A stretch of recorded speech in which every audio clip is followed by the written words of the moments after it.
Assalamualaikum warahmatullahi wabarakatuh. Pripun Bapak Ibu, kabaripun sehat? Alhamdulillah. Nggih, Bapak Ibu, mengki acaranipun habis pengeluhan, nanti ada lomba kecil-kecilan, persiapan hadiahnya sama panitianya. Habis itu nanti baru ambil darah nggih. Sambil menunggu Mbak Mareta ini. Ya toh. Hari ini nanti buatan Mustasel kalian Indonesia ada halangan. Nanti digantikan dulu sama Mbak Dini. Nanti untuk pengambilan obatnya nanti sambil ambil hasilan nggih. Gitu. Nah, saya persilakan sama Mbak Dini untuk penyuluhan. Monggo Mbak Dini. Assalamualaikum warahmatullahi wabarakatuh. Selamat pagi Bapak Ibu. Perkenalkan, saya namanya Dini nggih. Mungkin sering ketemu di bagian di bagian pendaftaran nggih. Saya di sini sebagai ahli gizi.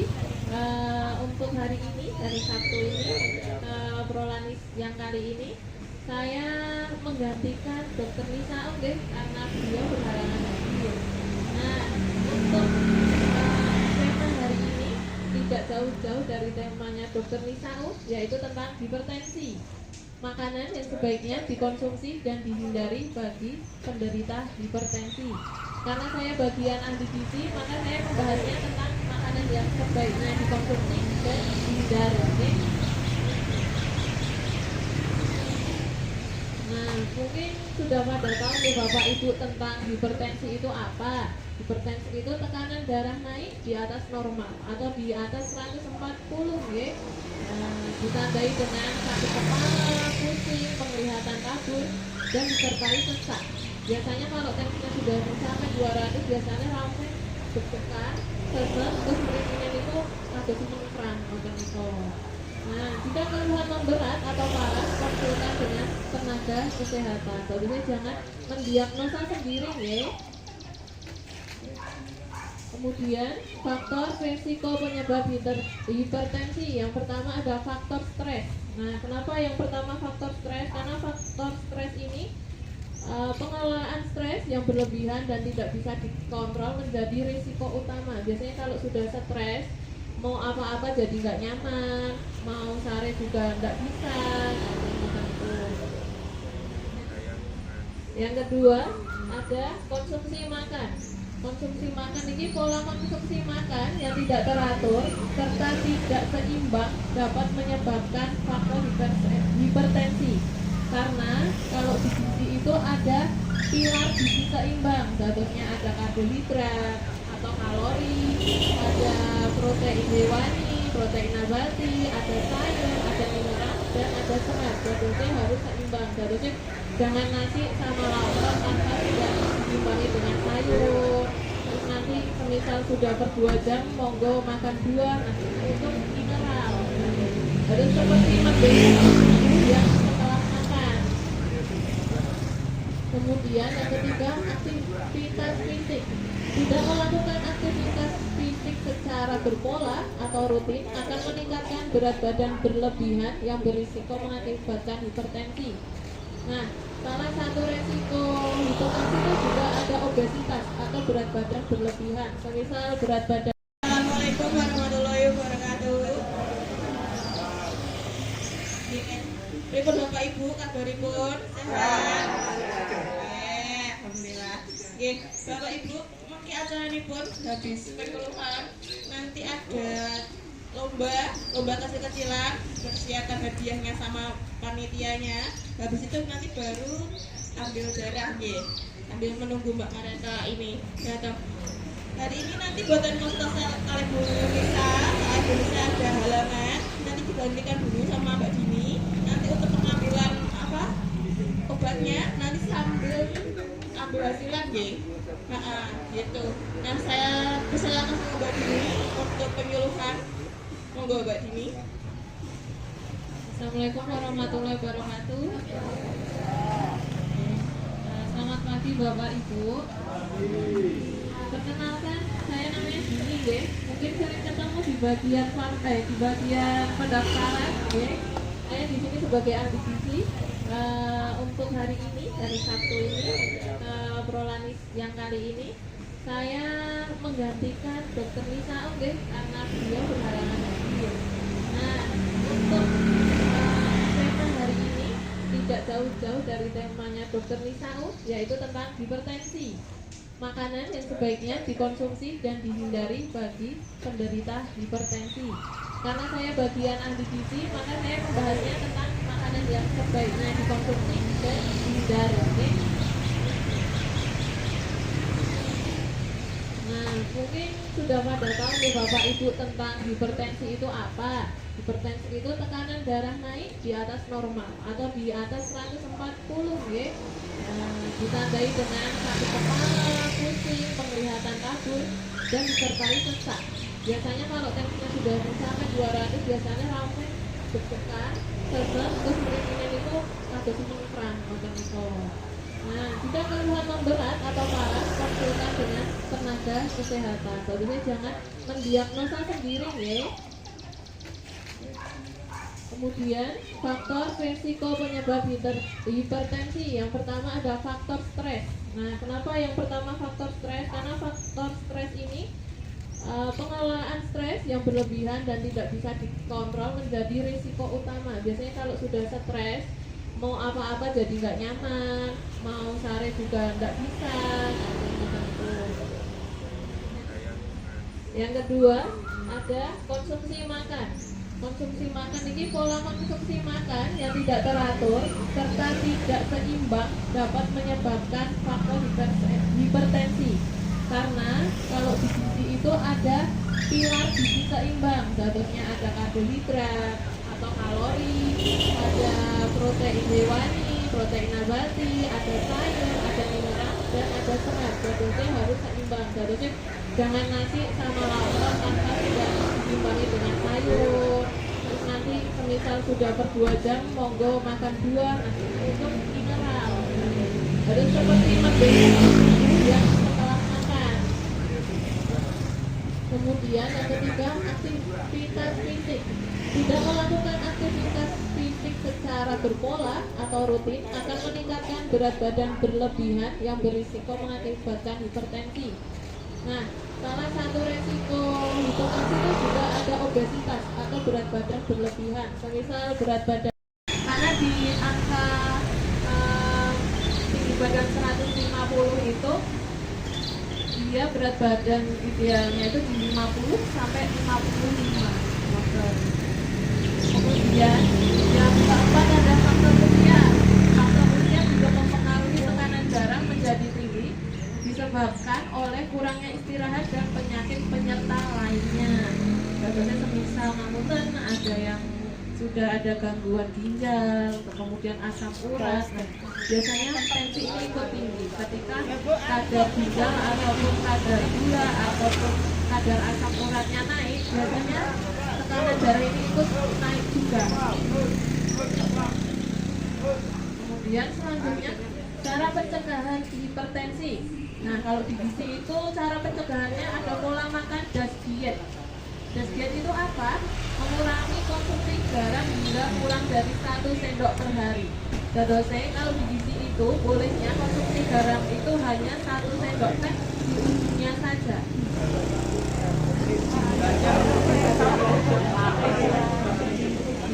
Susah ya Pak, susah ya.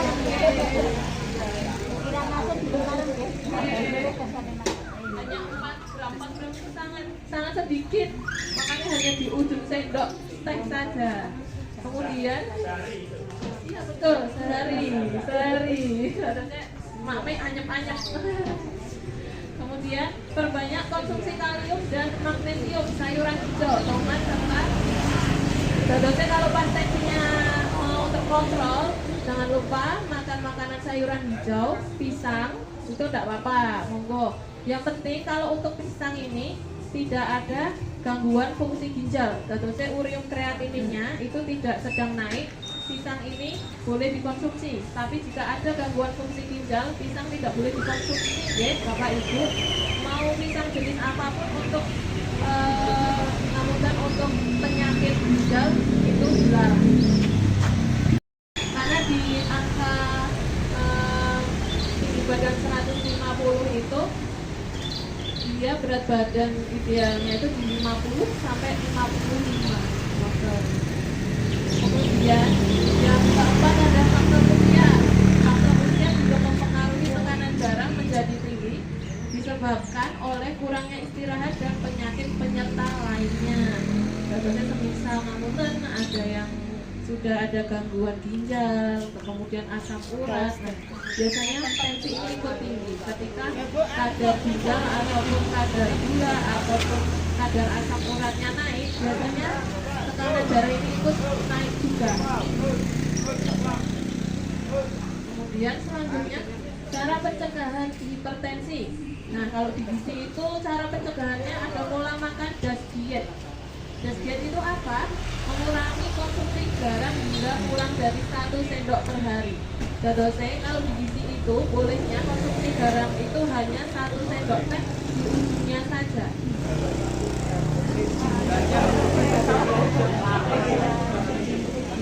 Susah deh Pak, susah deh.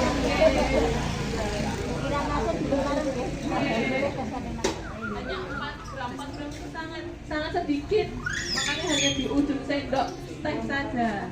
Kemudian iya betul, sehari harusnya makme anyep-anyep. Kemudian perbanyak konsumsi kalium dan magnesium, sayuran hijau, tomat serta dadosnya kalau pas tensinya mau terkontrol, jangan lupa makan makanan sayuran hijau, pisang itu tidak apa-apa, monggo. Yang penting kalau untuk pisang ini tidak ada gangguan fungsi ginjal. Dadosnya urium kreatininnya itu tidak sedang naik, pisang ini boleh dikonsumsi. Tapi jika ada gangguan fungsi ginjal, pisang tidak boleh dikonsumsi. Ya, Bapak Ibu, mau pisang jenis apapun untuk namun untuk penyakit ginjal itu dilarang. Ini mengandung gas, biasanya nanti gampang kados kembung, belum makan pokok ataupun makan nasi.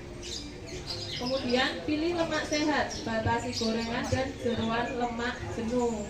Kemudian tingkatkan serat, konsumsi sayur dan buah. Nah, buah ini bukan hanya ada serat saja, tapi ada mineral. Contohnya bukan hanya air putih yang mengandung mineral, tapi buah ini mengandung mineral dan kaya vitamin. Kemudian gaya hidup sehat, olahraga dengan rutin selama 30 menit dengan 4 kali dalam 1 minggu, atau lakukan aktivitas fisik secara rutin. Mungkin pagi-pagi habis sholat subuh jalan-jalan. Nah, itu secara rutin dilakukan terus-menerus, itu akan menjadikan gaya hidupnya lebih sehat. Kemudian jaga berat badan tetap ideal, terapkan hidup sehat tanpa asap rokok dan kelola stres. Kemudian bagaimana jika sudah menderita hipertensi? Nah, yang pertama, lakukan pemeriksaan rutin kontrol ke fasilitas kesehatan. Yang kedua, minum obat rutin sesuai anjuran dari dokter. Yang ketiga, mengkonsultasikan pola makan dengan ahli gizi. Semisal di poin 1 sudah rutin kontrol, sudah minum obat rutin, tapi kok tensinya masih tinggi, nah jangan bisa koreksi makannya. Oh, kemarin saya habis makan apa ya, kok tensi saya bisa naik. Oh, mungkin saya perlu pendampingan ahli gizi. Mungkin saya harus dihitungkan faktor stresnya atau faktor aktivitas saya menurun, maka tensi saya bisa naik. Seperti itu. Nah, boten ketinggal nggih.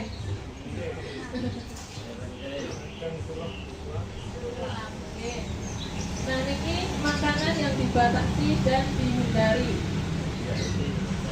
Ya, yang pertama ini makanan yang mengandung garam.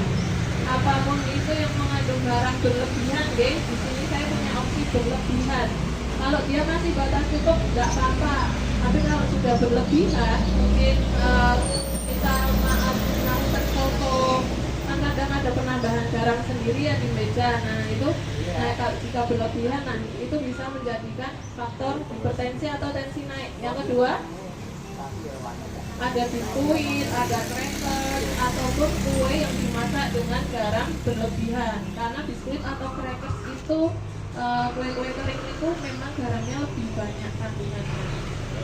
Kemudian yang ketiga, ada dendeng, abon, kornet, beef, atau makanan yang diawetkan seperti sarden dan ikan asin. Padahal ikan asin enak ya pakai. Kalian sayur asem tambahi sambal.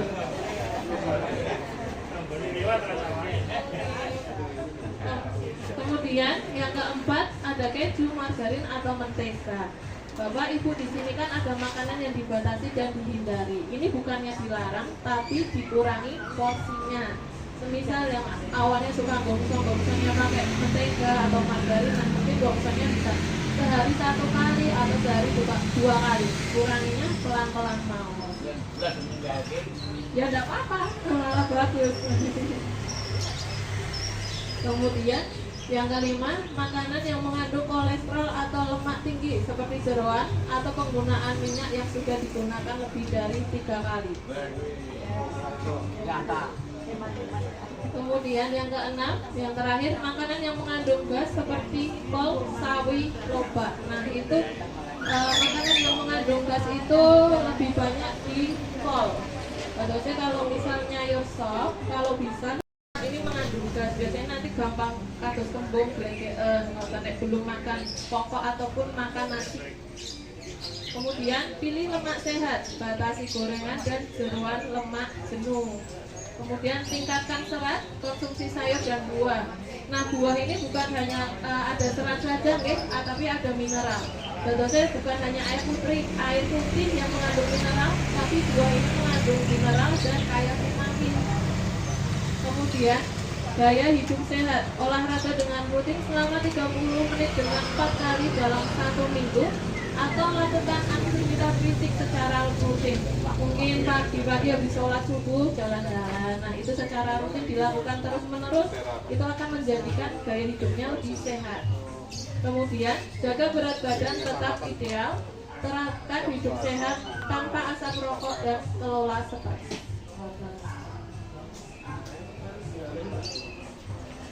Kemudian bagaimana jika sudah menderita hipertensi? Nah, yang pertama, lakukan pemeriksaan rutin kontrol ke fasilitas kesehatan. Yang kedua, minum obat rutin sesuai anjuran dari dokter. Yang ketiga, mengkonsultasikan pola makan dengan ahli gizi. Semisal di poin 1 sudah rutin kontrol, sudah minum obat rutin, tapi kok tensinya masih tinggi, nah dengan bisa koreksi makannya. Oh kemarin saya habis makan apa ya, kok tensi saya bisa naik. Oh mungkin saya perlu pendampingan ahli gizi. Mungkin saya harus dihitungkan faktor stresnya atau faktor aktivitas saya menurun, maka tensi saya bisa naik. Seperti itu. Nah, boten ketinggal ge.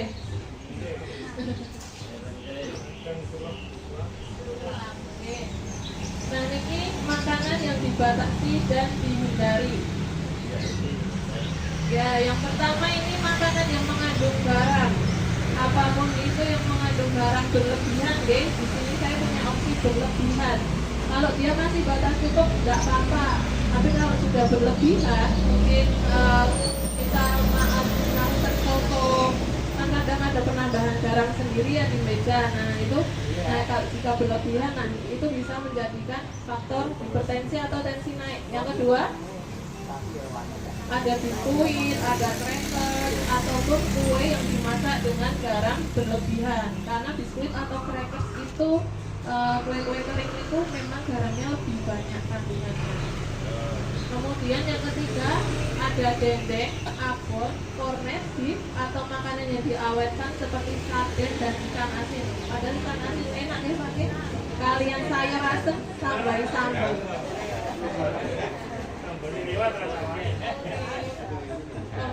Kemudian yang keempat ada keju, margarin atau mentega. Bapak Ibu di sini kan ada makanan yang dibatasi dan dihindari. Ini bukannya dilarang, tapi dikurangi porsinya. Semisal yang awalnya suka gongso-gongsonya pakai mentega atau margarin, nah mungkin gongsonya bisa sehari 1 kali atau sehari 2 kali. Kuranginya pelan-pelan mau. Ya enggak apa-apa, malah bagus. Kemudian yang kelima, makanan yang mengandung kolesterol atau lemak tinggi seperti jeroan atau penggunaan minyak yang sudah digunakan lebih dari 3 kali.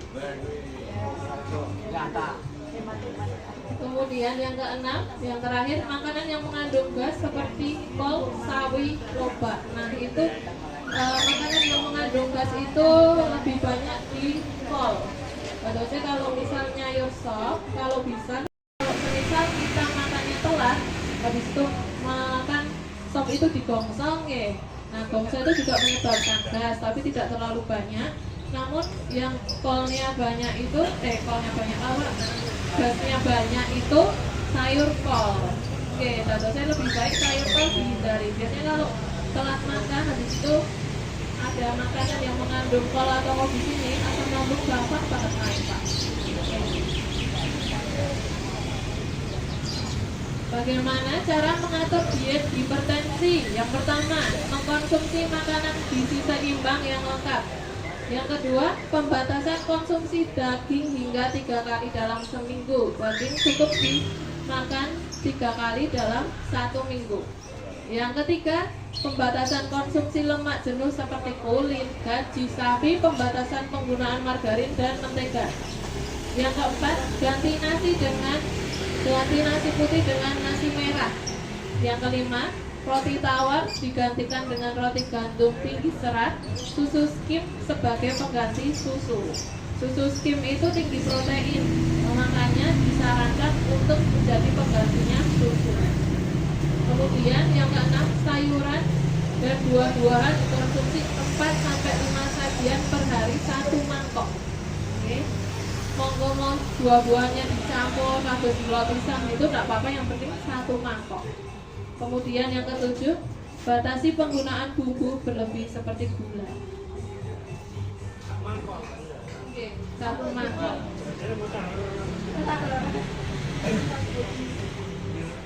Bagaimana cara memasak yang baik? Yang pertama, jika memasak daging, pilih daging yang segar berwarna merah dan keluarkan daging yang berlemak. Nah, sebenarnya daging yang berlemak ini kalau mau jenengan goreng seperti kulit ataupun gaji, mau jenengan goreng ambil minyaknya saja, itu sebenarnya tidak apa-apa. Yang penting kulit atau gajinya ini tidak ikut dikonsumsi, karena itu minyak alami. Oke, saya digoreng tanpa penambahan minyak, kulit atau gaji itu nanti kulit mereka minyaknya keluar. Kemudian yang kedua, cara memasak terbaik adalah direbus, dikukus, ditumis, dipanggang atau dibakar di atas teflon. Jangan di atas arang, oke? Karena di atas arang itu tidak direkomendasikan di kesehatan. Lebih baik di atas teflon. Kan kalau di arang mungkin pemasakannya langsung gosong, kemudian kita tidak tahu benar-benar matang. Sampun penyuluhan hari ini ada yang mau ditanyakan Bapak ayah Ibu monggo. Kalau semisal kita makannya telat, habis itu makan sop itu digongsong ya. Nah, gongsong itu juga menyebabkan gas, tapi tidak terlalu banyak. Namun yang kolnya banyak itu, kolnya banyak apa? Gasnya banyak itu sayur kol. Oke, saya lebih baik sayur kol dihindari. Biasanya kalau telat makan, habis itu ada makanan yang mengandung kol atau kol di sini, asam lambung gampang banget naik, Pak. Bagaimana cara mengatur diet hipertensi? Yang pertama, mengkonsumsi makanan gizi seimbang yang lengkap. Yang kedua, pembatasan konsumsi daging hingga 3 kali dalam seminggu. Daging cukup dimakan 3 kali dalam 1 minggu. Yang ketiga, pembatasan konsumsi lemak jenuh seperti kulit, gaji sapi, pembatasan penggunaan margarin dan mentega. Yang keempat, ganti nasi putih dengan nasi merah. Yang kelima, roti tawar digantikan dengan roti gandum tinggi serat, susu skim sebagai pengganti susu. Susu skim itu tinggi protein, makanya disarankan untuk menjadi penggantinya susu. Kemudian yang keenam, sayuran dan buah-buahan dikonsumsi 4-5 sajian per hari 1 mangkok. Oke. Monggo mau buah-buahnya dicampur atau gula pisang itu tidak apa-apa, yang penting 1 mangkok. Kemudian yang ketujuh, batasi penggunaan bumbu berlebih seperti gula. Oke, 1 mangkok.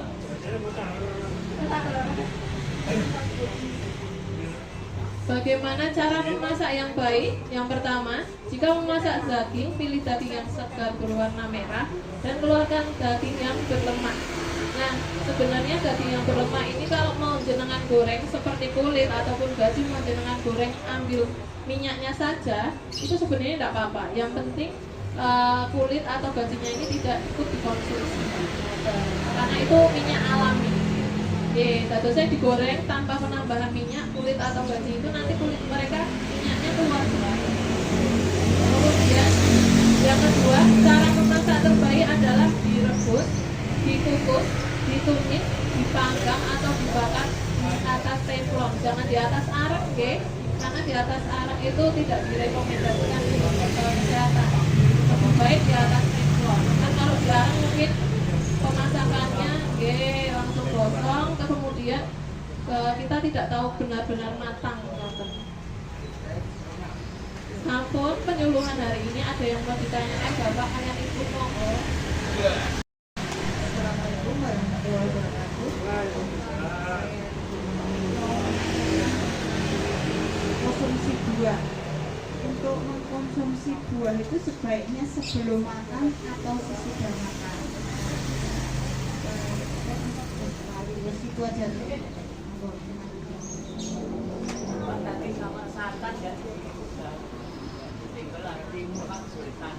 Kalau santan yang penting tidak ada ini Pak, campuran minyak. Oke. Kan santan itu kan dari kelapa ya. Kelapa kan sudah bisa menciptakan minyak sendiri. Jadi kalau santan itu tidak boleh ada penambahan minyak. Jadi pure santan aja. Terus misalnya ngolah bukan diparingi minyak lain. Kemudian saya mau menjawab pertanyaan Ibu nih. Untuk buah monggo Bu boleh dikonsumsi sebelum makan atau sesudah makan. Tapi ngeten, kalau buah jika di bagian gizi itu masuknya ke selingan. Selingan itu snack. Nah, daripada snack dibuat makan seperti jajanan atau gorengan, nah itu dibuat selingan mawon buah. Contohnya misal di jam 7 sudah makan nasi, nanti monggo jam 9 atau jam 10 makan buah. Jadi lebih baik dibuat selingan per 2 jam dari makan nasi. Mau makan pagi, siang, atau sore. Kalau untuk makan malam maksimal di jam 8. Jam 8 itu maksimal hanya makan kardus buah atau air putih saja. Ada yang mau ditanyakan lagi? Makanan yang mengandung serat yang dimana serat itu apa? Nah, serat itu apa? Serat itu seperti sayuran Bapak. Gadose dia yang memperlancar pencernaan. Gadose kados mendetoks tubuh. Seperti yang paling tinggi serat itu ada pepaya, ada pisang, kemudian ada bayam. Tapi kalau bayam kalau ada asam urat mohon dikontrol Kok dikatakan serat enggak? Pripun? Buah-buahan itu kan dikatakan serat ya. Iya, tetap walaupun mau empot tetap juga itu ada kandungan seratnya Bapak, karena juga ada vitaminnya.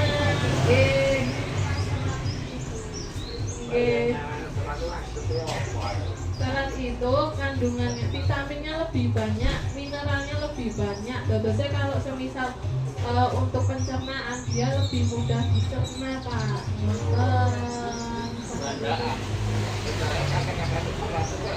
Yang mudah dicerna gitu ya. Nah, biasanya dia untuk pencernaan. Ada yang mau ditanyakan lagi? Monggo.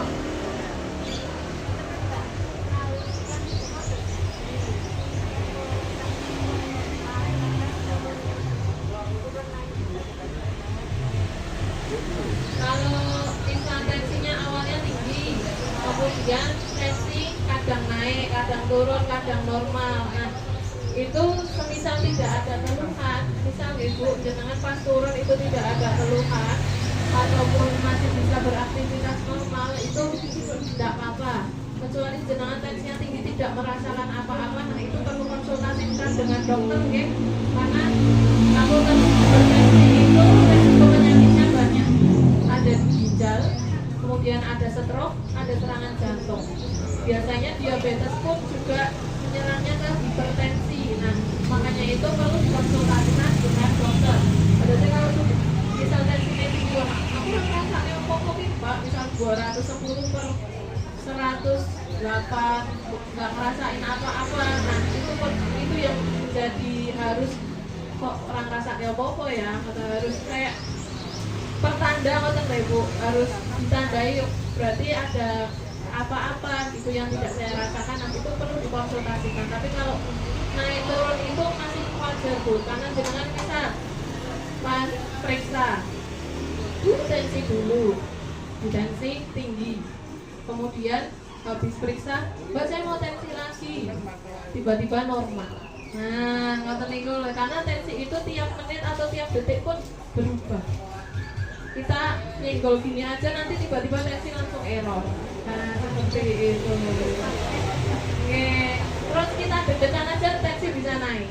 Nah walaupun tidak ada riwayat hipertensi, tapi kalau misal deg-degan, panik, ataupun mungkin lagi ada masalah, faktor stresnya lagi naik, nah itu juga tensinya ikut naik. Pokoknya kalau tensi naik tapi tidak ada gejala, konsultasikan dengan dokter. Ini saya kenapa ya? Ada yang mau ditanyakan lagi monggo? Assalamualaikum warahmatullahi wabarakatuh. Konsumsi buah. Untuk mengkonsumsi buah itu sebaiknya sebelum makan atau sesudah makan. Itu aja. Tadi sama santan ya. Kalau santan yang penting tidak ada ini Pak, campuran minyak. Oke. Kan santan itu kan dari kelapa ya. Kelapa kan sudah bisa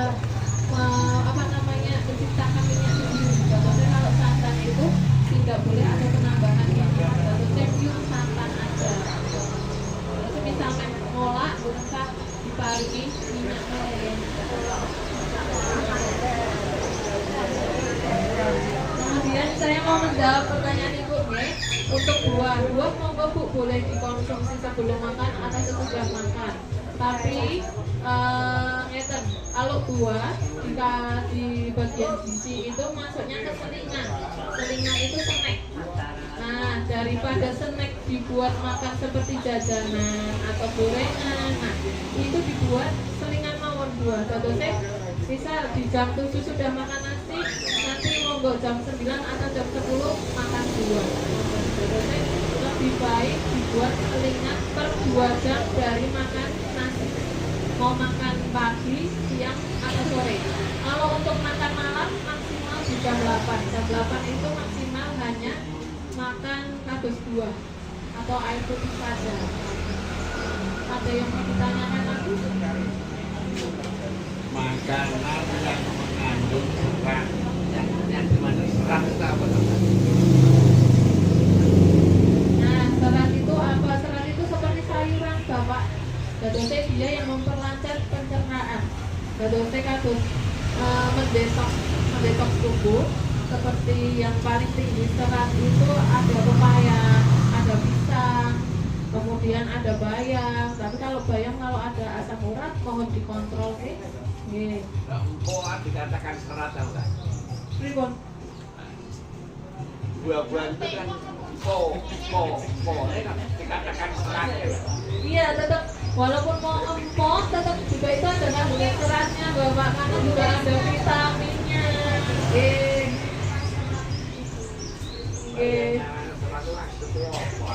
Serat itu kandungannya, vitaminnya lebih banyak, mineralnya lebih banyak. Biasanya kalau semisal untuk pencernaan dia lebih mudah dicerna Pak.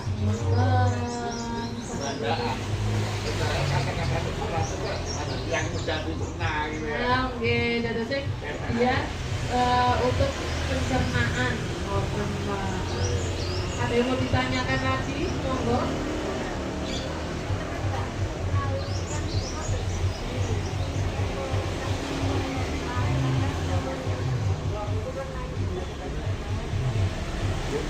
Kalau misal tensinya awalnya tinggi, kemudian tensi kadang naik, kadang turun, kadang normal. Nah, itu semisal tidak ada keluhan, misal ibu jenengan pas turun itu tidak ada keluhan ataupun masih bisa beraktivitas normal, itu tidak apa-apa. Kecuali jenengan tensinya tinggi tidak merasakan apa-apa, nah itu perlu konsultasikan dengan dokter ya. Karena kalau hipertensi itu resiko penyakitnya banyak, ada ginjal, kemudian ada stroke, ada serangan jantung. Biasanya diabetes pun juga menyerangnya ke hipertensi. Nah, makanya itu perlu dikonsultasikan dengan dokter. Padahal kalau misal tensinya tinggi, aku merasa yang pokok Pak, misal 210 per 108, nggak ngerasain apa-apa. Nah, itu yang menjadi harus kok orang rasa apa-apa ya, harus kayak pertanda ngoten lho Bu, harus ditandai berarti ada apa-apa gitu yang tidak saya rasakan, nanti itu perlu dikonsultasikan. Tapi kalau naik turun itu masih wajar Bu, karena jangan bisa pas periksa tensi dulu, tensi tinggi, kemudian habis periksa, Mbak saya mau tensi lagi, tiba-tiba normal. Nah, ngoten niku lho, karena tensi itu tiap menit atau tiap detik pun berubah. Kita nyenggol gini aja nanti tiba-tiba tensi langsung error. Nah, seperti itu. Oke, terus kita deg-degan aja tensi bisa naik. Nah, walaupun tidak ada riwayat hipertensi, tapi kalau misal deg-degan, panik, ataupun mungkin lagi ada masalah, faktor stresnya lagi naik, nah itu juga tensinya ikut naik. Pokoknya kalau tensi naik tapi tidak ada gejala, konsultasikan dengan dokter. Ini saya kenapa ya? Ada yang mau ditanyakan lagi monggo?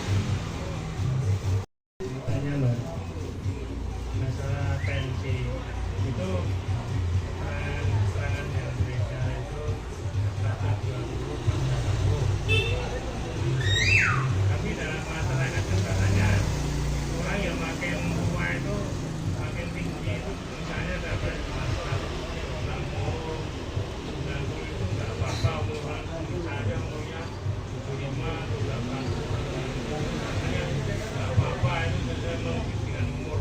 Ini minta keterangan benar atau tidak.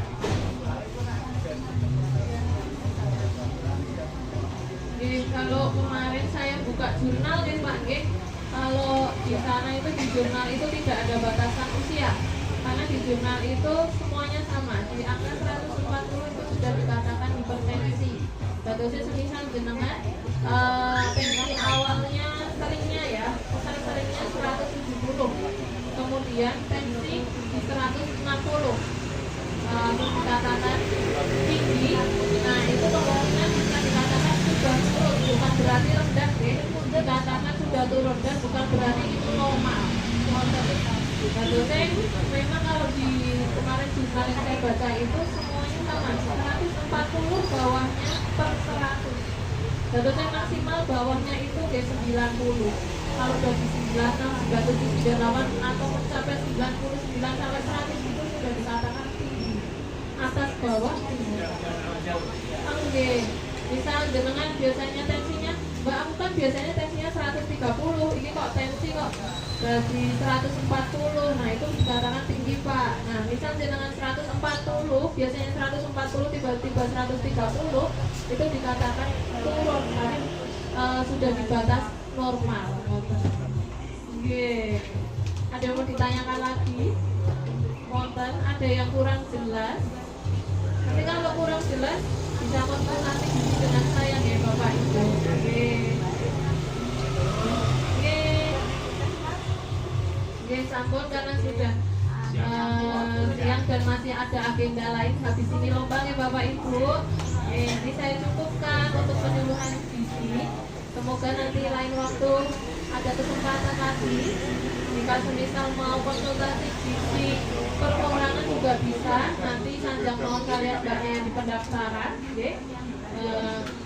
Cukup untuk hari ini. Bapak Ibu sehat-sehat ya. Semoga tensinya selalu normal, dijaga pola hidupnya, dijaga pola makannya, dikelola stresnya ya, ampun stres ya. Oke, sampun saya cukupkan. Terima kasih ya. Mohon maaf jika ada kurangnya. Oke. Wassalamualaikum warahmatullahi wabarakatuh.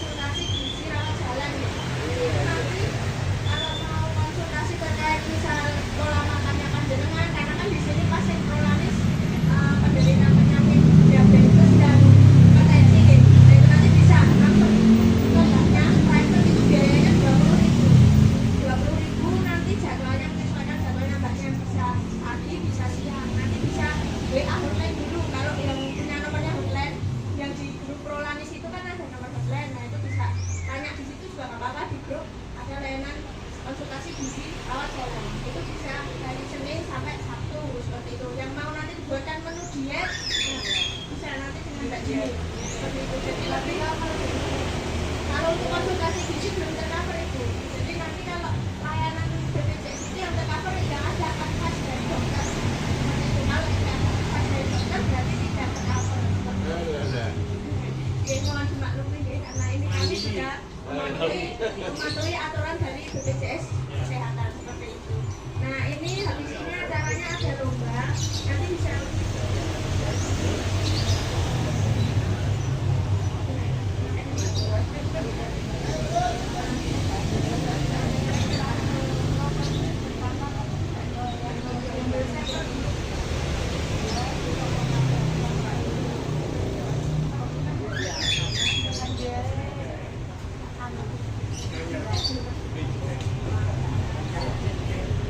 di sini nanti ada 2 lomba Bapak Ibu. Bisa yang mau ikut bisa di sini. Semoga semuanya ikut harapannya.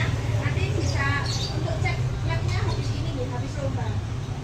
Nanti nggak ada konsultasi nggak ada konsultasi dokter karena dokter Nisa Ulfi Azizah pendalangan hadir dari lomba seperti itu. Jadi digantikan dengan lomba karena kita juga ikut menyemarakkan 17 Agustus seperti itu. Malah pakai langsung tinggi nonton sinema dengan sudah hipertensi langsung gede. Jadi itu dulu dari kami. Bila ada kurangnya kami mohon maaf. Assalamualaikum warahmatullahi wabarakatuh. Habis ini nanti dialihkan oleh Mbak Erika dan Mbak Mareka.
buka jurnal deh Pak nggih. Kalau di sana itu di jurnal itu tidak ada batasan usia. Karena di jurnal itu semuanya sama. Di angka 140 itu sudah dikatakan hipertensi. Terusnya semisal jenengan tensi awalnya seringnya ya, seringnya 170. Kemudian tensi di 160. Terus dikatakan tinggi, nah itu kemungkinan bisa dikatakan sudah turun, bukan berarti rendah ya, dikatakan sudah turun dan bukan berarti itu normal. Terusnya memang kalau di kemarin jurnal yang saya baca itu semuanya sama, 140 bawahnya per 100. Terusnya maksimal bawahnya itu ke 90. Kalau udah di 96, 97, 98 atau mencapai 99 sampai 100 itu sudah dikatakan tinggi. Atas bawah tinggi. Oke. Misal jenengan biasanya tensinya, Mbak aku kan biasanya tensinya 130, ini kok tensi kok dari 140, nah itu dikatakan tinggi Pak. Nah misal jenengan 140, biasanya 140 tiba-tiba 130, itu dikatakan turun karena sudah di batas normal. Oke. Ada yang mau ditanyakan lagi? Wonten, ada yang kurang jelas? Tapi kalau kurang jelas bisa konsultasi gizi dengan saya ya Bapak Ibu. Oke. Oke. Oke, sampun karena sudah siang dan masih ada agenda lain habis ini lomba ya Bapak Ibu. Ini saya cukupkan untuk penyuluhan gizi. Semoga nanti lain waktu ada kesempatan lagi. Jika semisal mau konsultasi gizi perorangan juga bisa. Nanti sanjang mohon kalian mbaknya di pendaftaran. Okay. Cukup untuk hari ini. Bapak Ibu sehat-sehat ya. Semoga tensinya selalu normal, dijaga pola hidupnya, dijaga pola makannya, dikelola stresnya ya, ampun stres ya. Oke, sampun saya cukupkan. Terima kasih ya. Mohon maaf jika ada kurangnya. Oke. Wassalamualaikum warahmatullahi wabarakatuh. Terima kasih Mbak Juli karena sarjana gizi ini adalah ahli gizi klinik Solo Peduli. Bapak Ibu bagi yang belum tahu, di klinik Solo Peduli itu juga ada layanan konsultasi gizi rawat jalan ya. Nanti kalau mau konsultasi terkait misal pola makannya panjenengan, karena kan di sini pasien kronis penderita penyakit diabetes dan hipertensi gitu. Nah, itu nanti bisa langsung kontaknya private itu biayanya 20.000 nanti jadwalnya menyesuaikan jadwalnya mbaknya bisa pagi bisa siang nanti bisa WA hotline dulu kalau yang punya nomornya hotline yang di grup Prolanis itu kan ada nomor hotline nah itu bisa tanya di situ juga nggak apa-apa di grup ada layanan konsultasi gizi rawat jalan itu bisa dari Senin sampai Sabtu seperti itu yang mau nanti dibuatkan menu diet nah, bisa nanti dengan Mbak Jimmy seperti itu jadi lebih kalau untuk konsultasi gizi belum tercover itu jadi nanti kalau layanan BPJS itu yang tercover yang ada advice dari dokter seperti itu kalau tidak ada advice dari dokter berarti tidak tercover ya mohon dimaklumi ya karena ini kami sudah mematuhi aturan dari BPJS Kesehatan seperti itu nah ini habis ini acaranya ada lomba nanti bisa